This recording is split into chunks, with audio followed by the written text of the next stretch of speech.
in which he described this dream.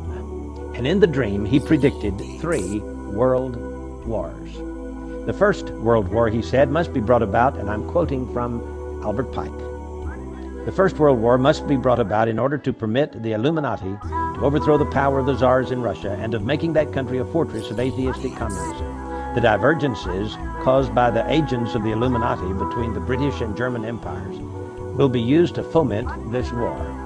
At the end of the war, communism will be built and used in order to destroy the other governments and in order to weaken the religions. Even in this visionary dream, a Second World War. Now remember, this was in 1925 that it became public in this book written by a cardinal from Santiago, Chile, Rodriguez.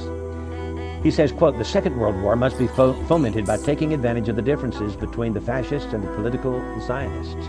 This war must be brought about so that Nazism is destroyed and that the political Zionism will be strong enough to institute a sovereign state of Israel in Palestine.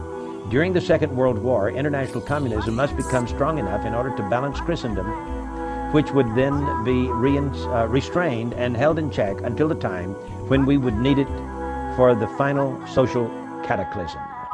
Well, there are some who may argue that the terms Nazism and Zionism were not known in 1871. In 1780, in this vision, not only 1 world war and 2 world wars, but here comes the 3rd World War. He says, and I quote, "The Third World War must be fomented by taking advantage of the differences caused by the agents of the Illuminati between the political Zionists and the leaders of the Islamic world." Yeah, that's what he says. The war, this was 1925. Please understand that.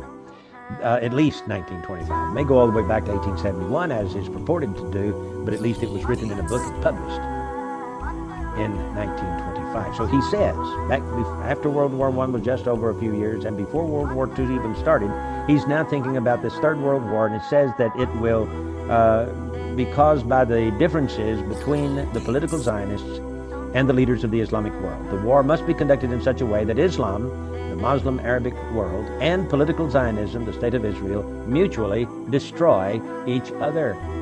That's what it says. Meanwhile, the other nations, once more divided on this issue, will be constrained to fight to the point of complete physical, moral, spiritual, and economic exhaustion.